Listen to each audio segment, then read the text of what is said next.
दीजिए अपना। मैं अजीत सिंह अभी फ़िलहाल एम्स हॉस्पिटल नई दिल्ली में कार्यरत हूँ और मुझे आज यहाँ पर आकर के बड़ी खुशी हुई। खरखोदा में जो सोनीपत डिस्ट्रिक्ट चैम्पियनशिप चल रही थी, इसमें मैं यहाँ पर मैंने जो रोल रहा मेरा निर्णायक मंडल में था और जजेस की भूमिका निभाई है। यहाँ बच्चों ने बहुत ही मेहनत किया। डिस्ट्रिक्ट सोनीपत के जितने भी बच्चों ने यहाँ पर पार्टिसिपेट किया, बहुत मेहनत किया। रिज़ल्ट निकालने में बड़ी मुश्किल हुई क्योंकि एक से बढ़कर एक कार्यक्रम था, लेकिन फिर भी आखिर में रिज़ल्ट तो निकालना ही था। बच्चों ने बहुत मेहनत की और उनका रिज़ल्ट निकाला और बच्चों ने आगे, मेरी इनके लिए शुभकामनाएं हैं। आगे जाएंगे, स्टेट लेवल में जाएंगे। स्टेट लेवल फरीदाबाद में होने जा रहा है 12, 13, 14 तारीख को इसी महीने में, तो वहाँ पर ये पार्टिसिपेट करेंगे। मैं अपने बारे में थोड़ा सा पीछे जाता हूँ कि मैं सांस्कृतिक से काफ़ी लगाव रखता हूँ। हरियाणवी संस्कृति है। मैं फोक डांस में 26 जनवरी 2001 में और 26 जनवरी 2003 में एक बार डॉक्टर R.K. नारायणन जी थे राष्ट्रपति, दूसरी बार 2003 में राष्ट्रपति थे डॉक्टर APJ अब्दुल कलाम। मैंने उनसे अपनी टीम को प्राइज़ दिलवाया। फर्स्ट आए थे हम लोग, हरियाणा को रिप्रेजेंट किया था 26 जनवरी 2003 में और 26 जनवरी 2001 में। इसमें सभी स्टेट्स के कलाकार आए हुए थे। जैसा कि आप जानते हैं 26 जनवरी का जो कार्यक्रम होता है उसमें सभी स्टेट के, उसमें 18,000 कलाकार थे, जिनमें से हरियाणा के 26 कलाकार थे। वो 26 के 26 हमारी एक टीम थी हरियाणा धमाल, जिसको हम हरियाणा धमाल जो डांस बोलते थे, जो लोक नृत्य हमारा धमाल है। हम लोगों ने धमाल प्रस्तुत किया था और हमारे उस टाइम टीम इंचार्ज होते थे धर्मचंद जी किराड़, जो आज इस दुनिया में नहीं है। तो मेरा काफ़ी लगाव रहा है और आज इन बच्चों ने जो कार्यक्रम किया इसके लिए इनको बहुत बहुत बधाई देता हूँ। बहुत बहुत धन्यवाद। जय हिंद। सर अपने बारे में थोड़ा सा पिच और दीजिए, कहाँ के रहने वाले हैं, थोड़ा एड्रेस। सर मैं रोहतक का रहने वाला हूँ और फ़िलहाल जो है दिल्ली एम्स हॉस्पिटल के अंदर कार्यरत हूँ। किस पोस्ट पे? DO सर, DO पद पर कार्यरत हूँ। आज आप खरखोदा में आए हैं, कैसा महसूस कर रहे हैं? बच्चों में कितना टैलेंट देखने को मिला? खरखोदा में आकर मुझे बहुत अच्छा लगा और बच्चों में काफ़ी टैलेंट है, लेकिन कुछ ज़रूरत है यहाँ पर। जो खरखोदा की बात करूँ, सोनीपत डिस्ट्रिक्ट की तो नहीं करता, अगर खरखोदा की बात करूँ तो यहाँ अभी थोड़ा ज़रूरत है बच्चों को ट्रेनिंग की। और ये अच्छी बात है कि बच्चे कम से कम उभर कर आगे आ रहे हैं, संस्कृति को लेकर आगे आ रहे हैं, हरियाणवी संस्कृति को दोबारा से उजागर कर रहे हैं, जो कि अब लुप्त होती जा रही है। जैसे धोती कुर्ता खिंडवा जो हमारा पहनावा था, वो अभी बहुत कम देखने को मिलता है, लेकिन इस मंच के माध्यम से हमें देखने को मिल रहा है। और सोनीपत जैसे एक कस्बे के अंदर मुझे देख करके बहुत अच्छा लगा, बहुत खुशी हुई। सर हरिओम कौशिक जी के बारे में क्या बताना चाहोगे? इन्होंने पहली बार खरखोदा के अंदर ये प्रोग्राम करवाया है। हरिओम कौशिक जी ने भी काफ़ी मेहनत की है और उन्होंने मतलब हर स्कूल में, हर संस्था में, हर इंस्टीट्यूट में जा कर के, हर एकेडमी में जा कर के बच्चों को प्रिपेयर किया और मैं उन्हें भी बहुत बधाई देता हूँ कि उन्होंने इस कार्यक्रम को यहाँ आयोजित किया। परिचय दीजिए। मैं हरिओम कौशिक, ग्रामीण युवा उत्थान मंच अध्यक्ष। जैसे आपने आज खरखोदा के अंदर ये डांस कंपटीशन कराया गया है, किस नाम से ये प्रोग्राम किया गया है और इसके बारे में क्या कुछ बताना चाहेंगे? ये सर, जैसे हमारा एक हरियाणा डांस एसोसिएशन है जो हमने एक रजिस्टर्ड करवाई है, ताकि हम एक जो डांस करने वाले बच्चे हैं उनकी काबिलियत को समाज और इस देश के सामने प्रस्तुत कर सके। उसी के सानिध्य में सोनीपत डांस एसोसिएशन ने आज first Sonipat dance district championship करवाई है, जिसमें 17 स्कूलों के बच्चों ने भाग लिया। इसमें सर कौन कौन बच्चे फर्स्ट, सेकंड और थर्ड पोजीशन? इसमें हमारे एज ग्रुप बनाए गए थे, अंडर 10, अंडर 12, 16। जो हमारा एक ग्रुप डांस परफॉर्मेंस रहा उसमें JBS स्कूल ने फर्स्ट पोजीशन हासिल की है खरखोदा से, और RK मेमोरियल सोनीपत ने सेकंड पोजीशन हासिल की है, और थर्ड प्लेस में हमारा श्री राम स्कूल पाई रहा है। सर देखने में मिला है कि ऐसा पहला प्रोग्राम खरखोदा के अंदर आयोजित किया गया है, इसके बारे में ये सोच आपको कहाँ से मिली? क्या कितना बच्चों में टैलेंट मिला देखने को? टैलेंट तो हमने, काबिलियत हर बच्चे के पास है। आज उस काबिलियत को इस समाज के सामने, लोगों के सामने उजागर किया है हमारे भाई अजय सैनी जी, जो हमारे सोनीपत डांस एसोसिएशन के प्रेसिडेंट हैं, डॉक्टर विवेकानंद शास्त्री जी, जो हमारे पर्यावरण मित्र हैं। इन्हीं सभी ग्रुप की एक कमेटी ने एक डिसीजन लिया कि एक डांस को समाज में कई रूपों से देखा जाता है, लेकिन जो हमारी संस्कृति है, जो धरोहर है, उसको बनाए रखने के लिए एक नृत्य कला का होना बहुत ज़रूरी है। उसी सोच के साथ हमने first Sonipat district dance championship करवाई सर। सर इसके अलावा अब जो आगे की प्रतियोगिता होगी वो कहाँ पर आयोजित इसमें जो होगी? फर्स्ट सेकंड विजेता बच्चे हैं वो स्टेट चैंपियनशिप के लिए फरीदाबाद YMC जो यूनिवर्सिटी है विवेकानंद ऑडिटोरियम में 12, 13, 14 नवंबर को उसकी स्टेट चैंपियनशिप होगी। उसमें सभी जिलों के बच्चे इसमें पार्टिसिपेट करेंगे और वहाँ से विजेता बच्चे नेशनल के लिए नासिक महाराष्ट्र में हरियाणा का प्रतिनिधित्व करेंगे। सर आज का ये प्रोग्राम पहला प्रोग्राम था या इसके अलावा भी हम इस डांस ग्रुप को कहीं पहले रिप्रेजेंट डांस हमने और जिलों में ऐसे ही फर्स्ट डिस्ट्रिक्ट चैंपियनशिप करवाई है, क्योंकि हमारी जो शुरुआत है अभी 2-3 महीने से हमारी फेडरेशन ने इस शुरुआत को शुरू किया है। तो ये सोनीपत की पहली चैंपियनशिप थी और जिलों में भी फर्स्ट चैंपियनशिप करवाई गई है और उन्हीं के आधार पर स्टेट चैंपियनशिप में बच्चे हिस्सा लेंगे। Thank you sir. और इस राष्ट्र का उज्जवल भविष्य छोटे बच्चों और इस उज्जवल भविष्य में से भी विशेष परमपिता परमेश्वर की जिनके ऊपर कृपा है मेरी छोटी बहनें, क्योंकि इस कार्यक्रम में ज़्यादातर जो पार्टिसिपेट है वो लड़कियों की तरफ से है और वेद कहता है कि सबसे बड़ा यदि कोई दान है तो विद्या का दान है।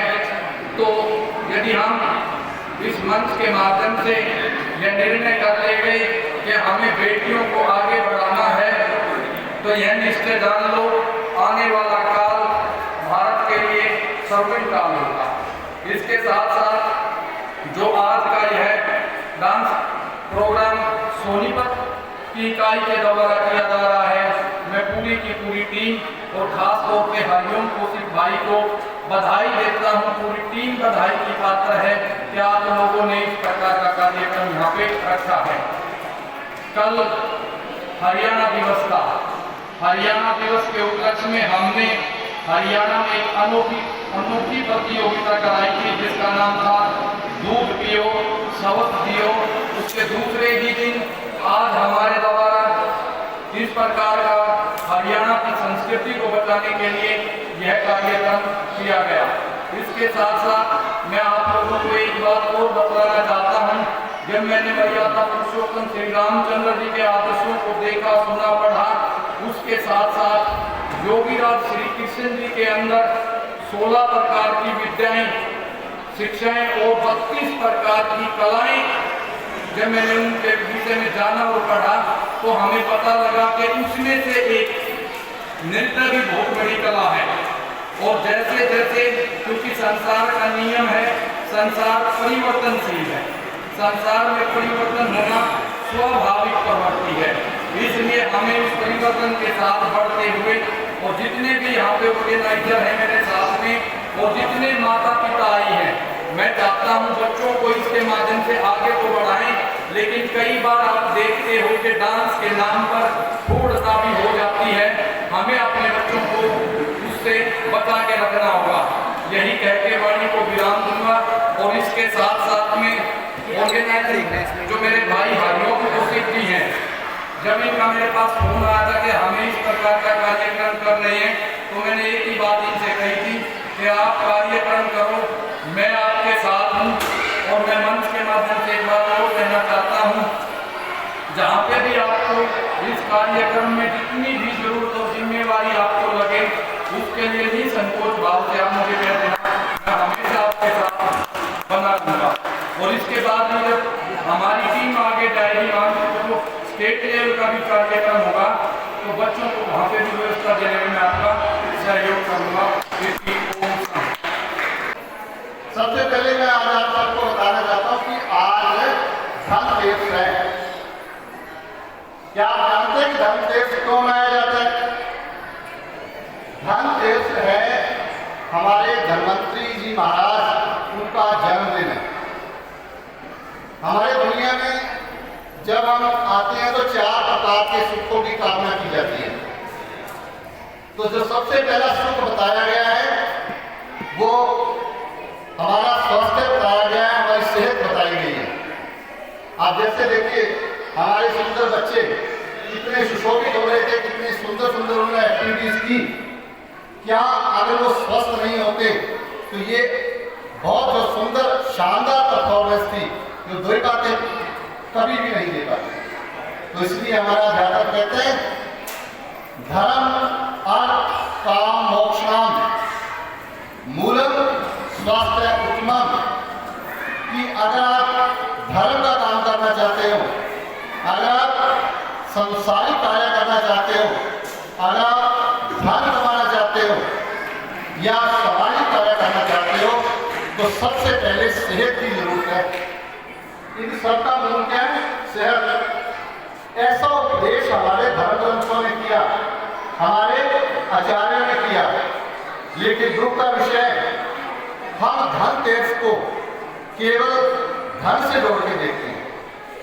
हमें पता होना चाहिए कि हमारे महापुरुषों ने सबसे बड़ा धन हमारी सेहत को कहा है। मैं हरियाणा में आया हूँ, हरियाणा के लोगों की कहावत है कि यहाँ मैं भी सुनता हूँ, क्योंकि मैं भी बेसिकली मूल हरियाणा का हूँ और किसी कारणवश हम हिमाचल, पंजाब और अब मैं हरियाणा में अम्बाला में रहता हूँ, लेकिन मेरा जो जन्म है वो हरियाणा के पाई एक गांव है उसमें हुआ। तो वहाँ के अभी भी मुझे जो मिलते हैं तो कहा जाता है कि यह हरियाणा जित दूध दही का खाना। तो मैं अभी पढ़ रहा था कि क्या जो गाय का दूध है, क्यों कहा हमारे ऋषि मुनियों ने, क्यों कहा हमारे बुजुर्गों ने कि दूध को का इस्तेमाल करो, गाय के दूध का। अभी तनु जी या मनु जी, क्या नाम था, वो भाई गाते गए, उन्होंने गौ माता के विषय में बात की। आप देखिए कि आज पूरा विश्व ये बात मानता है कि जो गाय है उसके दूध में A to beta casein protein होते हैं, जो स्वास्थ्य के लिए बहुत ही लाभकारी होते हैं। और इससे भी बड़ी कमाल की ये बात है कि वही प्रोटीन केवल माता के दूध में पाए जाते हैं और किसी दूध में नहीं पाए जाते। इसीलिए गाय को गौ माता भी कहा जाता है। और बहुत सारे रीजन हैं। तो मैं कहना चाहूँगा कि बच्चों को अगर हमने स्वस्थ प्राप्त करना है, जीवन में प्रोग्रेस करनी है, तो सबसे पहले अपनी सेहत पे भी ध्यान दें।